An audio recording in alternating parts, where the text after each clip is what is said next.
কিন্তু মৃত্যু মানে হচ্ছে যে আখিরাতে প্রবেশ করা, দুনিয়ার সমস্ত সুকর্ম আর কুকর্মের হিসাব দেওয়ার প্রথম ঘাঁটি মানে মৃত্যু।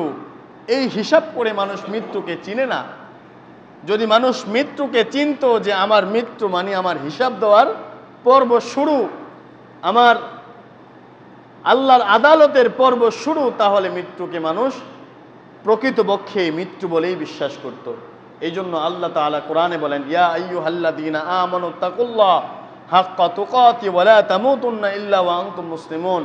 মানুষ, হে দুনিয়ার মুসলমান মুমিনগণ, তোমরা আল্লাহ তাআলাকে ভয় করার মতো ভয় করো। ওয়া লা তামুতুন্না ইল্লা ওয়া আনতুম মুসলিমুন, আর মুসলমান না হয়ে কবরে আইসো না। কি না হয়ে কবরে আসতে নিষেধ করছেন আল্লাহ? মুসলমান না হয়। এখন মুসলমানিত্ব কাকে বলে? আপনি আমি যেই মুসলমান দাবি করতেছি ওই মুসলমান? আব্দুর রহমান নাম রাখছে তাই মুসলমান হয়ে গেছে? আব্দুর রহিম নাম রাখছে তাই মুসলমান হয়ে গেছে? বাবা মুসলমান, আমি মুসলমান, আমরা সেই সূত্রে মুসলমান। মুসলমানের সংজ্ঞা হচ্ছে মুসলমানি বুয়দ গরদান নিহাদান। মুসলমানের সংজ্ঞা যদি আপনাকে জিজ্ঞেস করা হয়, ভাই মুসলমানি অর্থ কি বলেন তো, আপনি বলবেন নামাজ কালাম রোজা রাখা ইত্যাদি। না, মুসলমানি অর্থ হচ্ছে নিজের জিন্দিগিকে আল্লাহ রব্বুল আলামিনের সামনে নিজের জিন্দিগি গর্দানটাকে নত করে দেওয়া, নোয়ায় দেওয়া।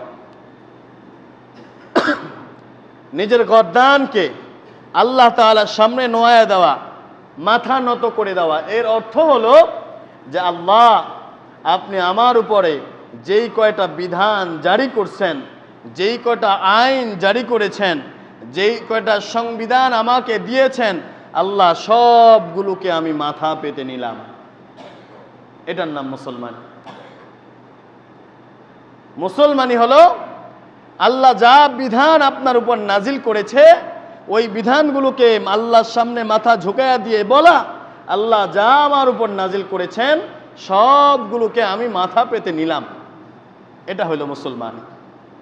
সবগুলোকে মাথা পেতে নেওয়ার অর্থ, আমি যাকাত ফরজ হলে যাকাত আদায় করব, হজ ফরজ হলে হজ পালন করব, আমার উপরে সালাত ফরজ হলে আমি সালাত নিয়মিত আদায় করব। নাকি শুধু শুক্রবারে? শুধু শুক্রবারে মাথা নামা দেওয়ার অর্থ, যেই কয়েকত আমার উপরে ফরজ ওই কয়েকত আদায় করার অর্থ হলো গর্দান নেহাদান বাতাআত, আল্লাহর আনুগত্যের সামনে আমি আমার গর্দানকে ঝুঁকায়া দিলাম। এটা মুসলমানি। মুসলমানি অর্থ হলো অন্যায়ভাবে কাউকে আঘাত না করা, কারো গীবত না করা, শিকায়াত না করা, পরনিন্দা না করা, কারো উপর তহমত অপবাদ না দেওয়া মুসলমানি। এটা মুসলমান।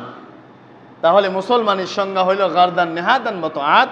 আল্লাহ যত আইন আমার উপর নাজিল করেছেন, যত বিধান আমার উপর নাজিল করেছেন, সবগুলোকে অনুগত্য স্বীকার করে মাথা পেতে নিজের উপরে মেনে নেওয়ার নাম হচ্ছে মুসলমানি। এখন যদি জিজ্ঞেস করে যে মুসলমানি কাকে বলে, আপনি মুসলমান, মুসলমানের সংজ্ঞা কি বলা যাবে না? বলা যাবে?